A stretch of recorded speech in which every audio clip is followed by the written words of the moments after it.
There you go, mate. Good, thanks.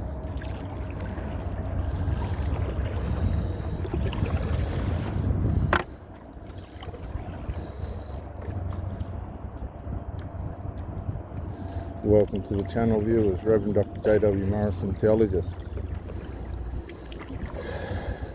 Emotional incest. Your problem, their power.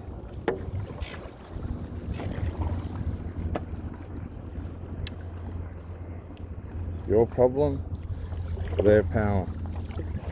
What you'll find is you'll be going along. Now these people, this isn't their first rodeo. They say it is, but it's not. They've had their flying monkeys attack people before you come along. People that the parent or the adult child's been intimate with.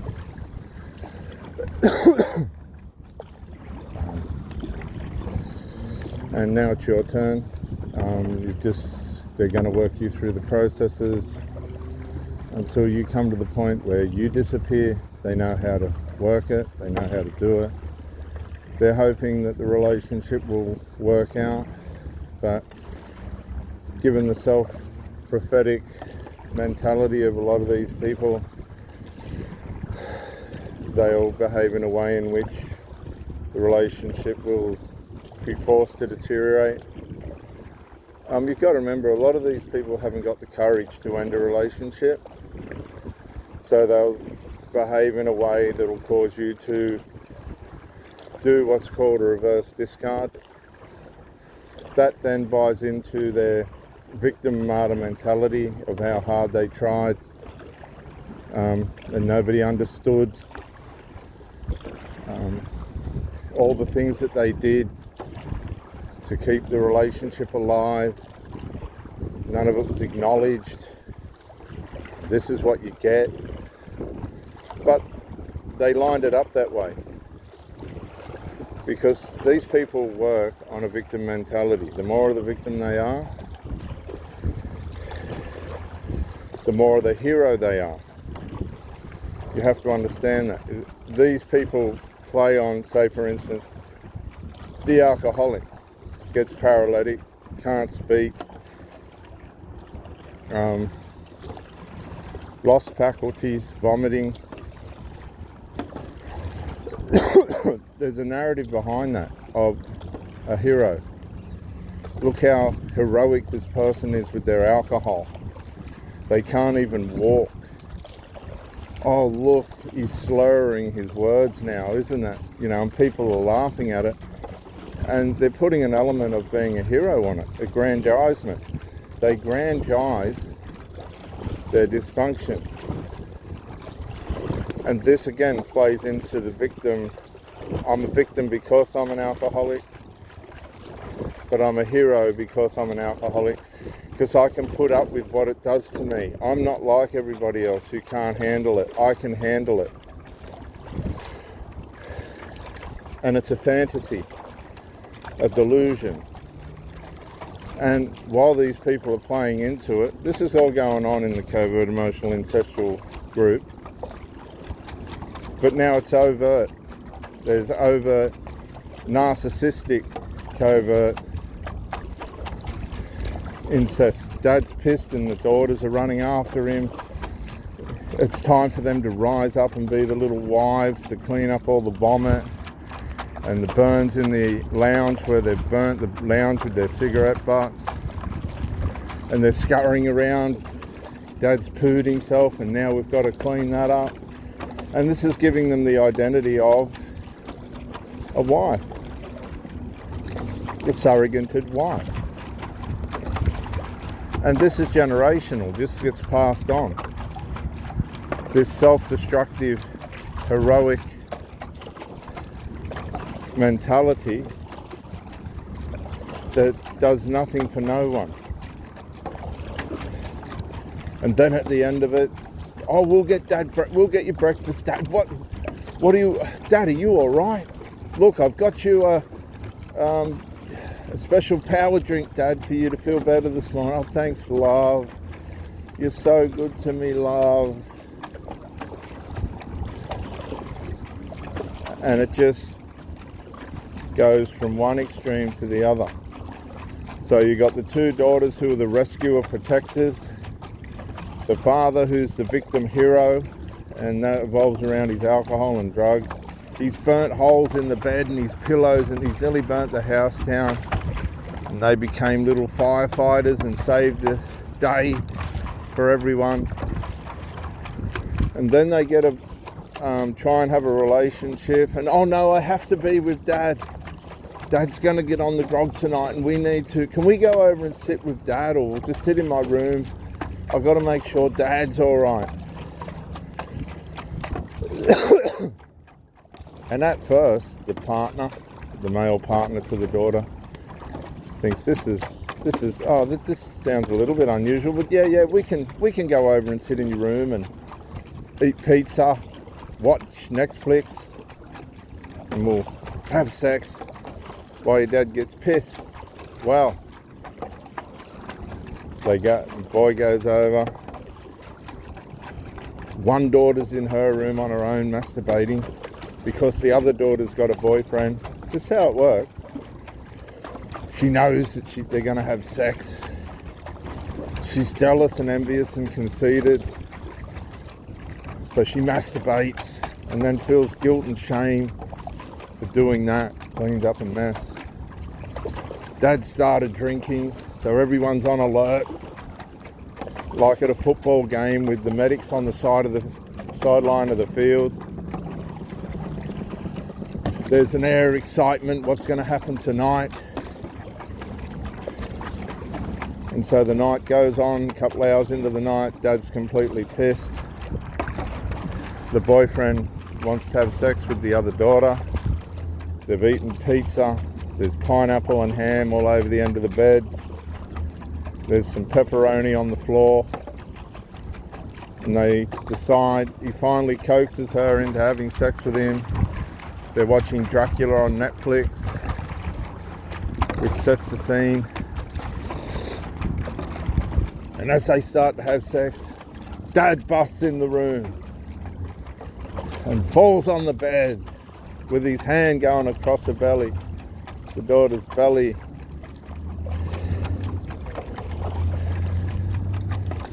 And the boyfriend is in shock. He scurries off the bed, redresses. The daughter screams out, "Dad!" The other daughter comes in and sees the boyfriend nude and just quietly to herself felt better about herself because she didn't miss out all that much. He hadn't penetrated the other daughter. Dad spoiled it, and the boyfriend just says, "Yeah, I'll catch you later."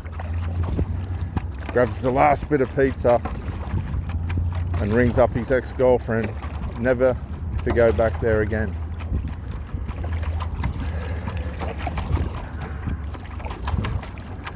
The other daughter consoles the sister.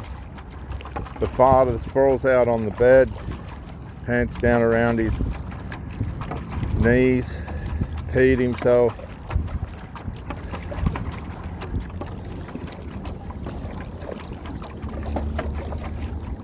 And there is no winner on that night, except the alcoholic father. He didn't want that boyfriend to be with the daughter. His alcohol was the excuse. "I didn't know, I was pissed. Get me some toast and a cup of tea." The girlfriend, the other daughter, tries to contact the boy, the young man, adult man. He won't answer. He doesn't answer a text. Won't answer her emails. He's gone.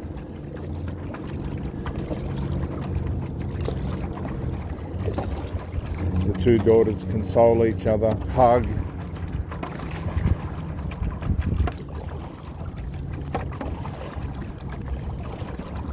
And that's how this works. That's one scenario, one way in which all this works.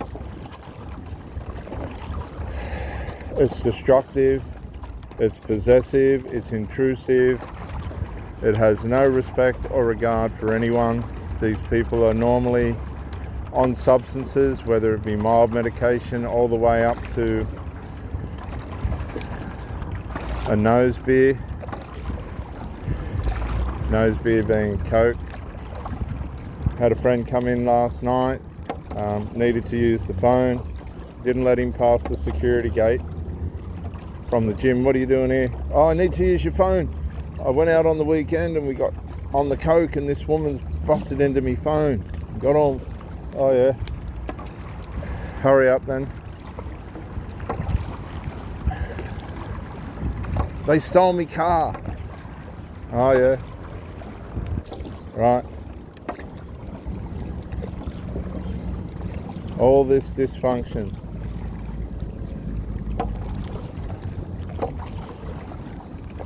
And they're on dope, weed, justifying themselves as martyrs. I'm just going to cough, viewers.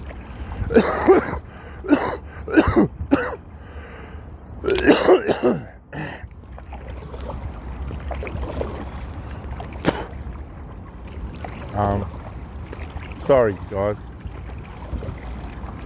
I've just got to stay balanced.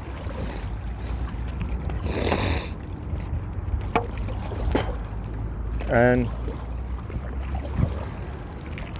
it plays into the victim mentality, which drives them to think they deserve to be treated badly and to treat others with disdain and conceit and deception.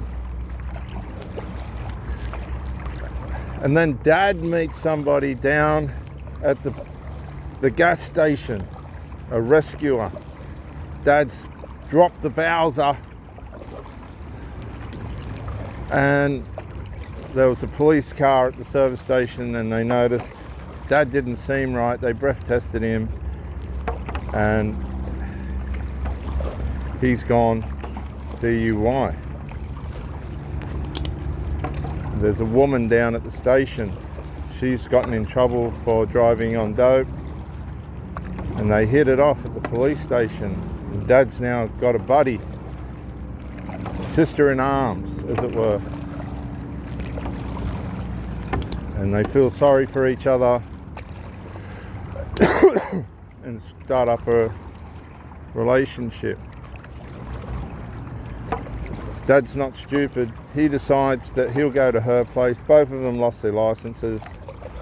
Both of them now have lost their jobs because they can't get to work.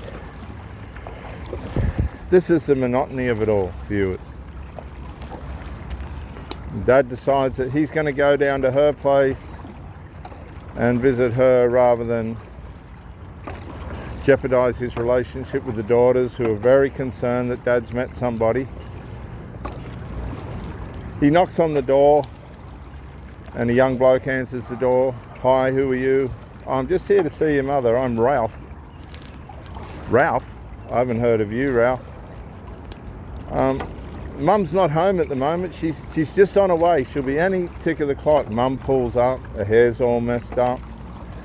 Lipstick doesn't seem right on her face. She smells of perfume, but it's like a male perfume. It's not female perfume. The son comes out and stomps out, yelling at her and screaming at her.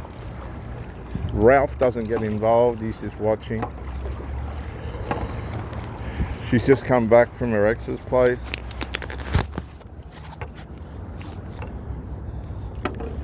Ralph's not quite sure what's going on. Oh, come in, Ralph, come in. I'll just put the jug on, love. I won't be a minute. I just got to go. She goes to the toilet, bathroom, cleans herself up quickly, gets any traces of the other man off her. The son's storming around. What's she doing now? What's she going to do now? Who's this bloke? Ralph trips as he comes through the front door. Just catches himself on the table. This prevents a full fall. I'll just sit there, love. It'll be fine. Yeah, no worry. The son pulls the mother aside. What's he doing here? Who is this? What are you doing now? The mother doesn't say anything. She just keeps going about her business. Son grabs her on the arm. Stop doing this. Stop it. Ralph hears some kind of skirmish going on in the background. The jug boils. The son comes out, clips it off. What do you want? Tea or coffee, mate?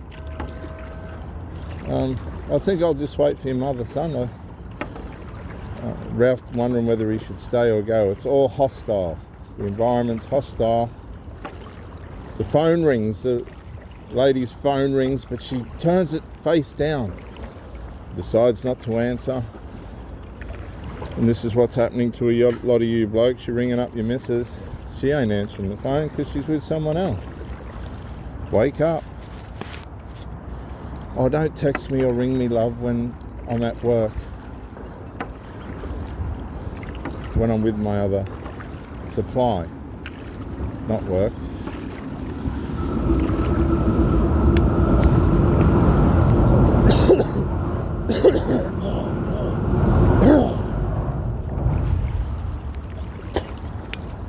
This cough, just for you that are listening, it started off dry for about 3 days. I couldn't cough anything up. It was just a dry cough. Now it's all phlegm after 3 days. So it's broken. Yeah, it wasn't very nice. I'd say I got a day or two of it left. But I keep trying to stay fit. Ralph now feels like he needs to go to the toilet, but he hasn't got the car. Well, can I just use your toilet? Goes into the toilet and there's a pair of knickers on the bathroom floor covered in semen. Ralph's self-esteem's so low he doesn't even consider asking the question, what does that mean?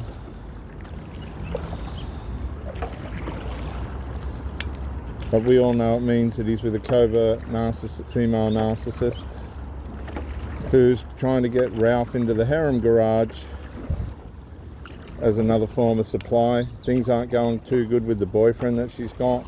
She hasn't been treating him right. The son's been interfering. She's been warned to keep him out of it, but she can't because she enjoys her emotional incestuous connection with the son, who's always jealous because of these men and fussing around her and excuse me, never minding his own business. She loves all the attention and the toxicity and the turmoil. She puts on the persona that she likes peace, but has no clue of how obvious it is that she doesn't. Everybody that knows her knows that she's toxic. These people are very unaware viewers. They're unaware of their behaviour, the effects that it has on people. It's because they're living in a fantasy. And you have to buy into the fantasy. And if you do buy into the fantasy, you'll be rewarded. You'll be rewarded with sex. But you'll also be rewarded with neglect, because these people don't commit themselves to anything. Which works for the dysfunctional, because they'll take whatever they can get. But what happens with the low-hanging fruit, the drug addicts and the pub people, they start off liking each other, and then because of their drug abuse, they soon turn against each other. And nothing ever works out for them, because they're not stable. They're not in their right minds. So when someone comes along that is stable, that's gold for them. That is the golden chalice. That's the golden egg. But, of course, old habits are hard to break. They can put on the act at the start, But ultimately, anybody with a little bit of discernment is going to be able to see that they're just trying to mirror who you are as an act to try and keep you around because of the supply. They're impacted by your performance, your mentality, your flexibility of thought. Your physical performance is elite. They're not used to it. They're impacted by it. In fact, they're quite impacted. Underneath, they're considering, how can I get off my habits? Gee, how can somebody like this perform so well? Because these people run on drugs, and drugs will give you an initial level of performance, but then it turns the people on each other. They turn on each other, they fall out, they don't get along, and everything goes bad for them again. They end up with nothing and no one, just their broken children and their broken hearts. They look back with terrible regret, horrible regret. They become miserable. They begin to hate people for what people have done to them, even though they've done it to themselves. And this cycle goes round and round. They just keep being using, and it all runs on the sinful nature, the carnal nature. Excuse me. And that's very, very sad. Very, very, very, very, very, very sad. Very sad.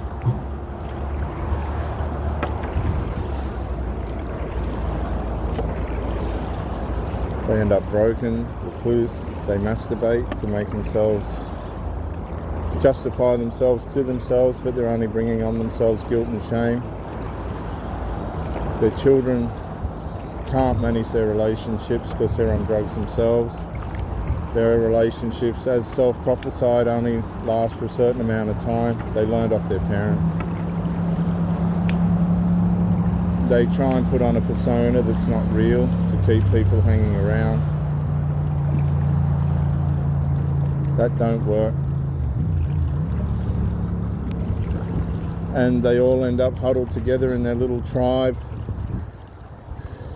as heroes for the pathetic efforts that they've made with their drugs and alcohol and medications and lack of commitment, giving themselves trophies for how hard they tried and how much of a battle it was and how wonderfully they lost, like heroes of war. Give me my dysfunctional cross reward for the effort I made in ruining my last relationship. Pass me a, hey, have you got any, can I have a cone, Mum?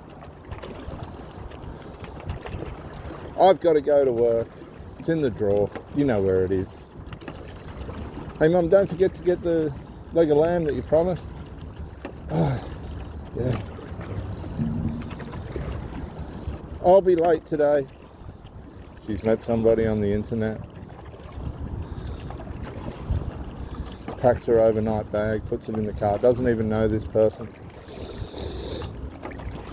Goes to meet the next, or one of the options that she's got, because there's plenty of options on the internet, don't worry about that. Another person hasn't turned up. Oh, that's alright, I can go home to the boys. Or if it's a man, I can go home to my daughters, they'll sort me out. And it just goes round and round and round and round.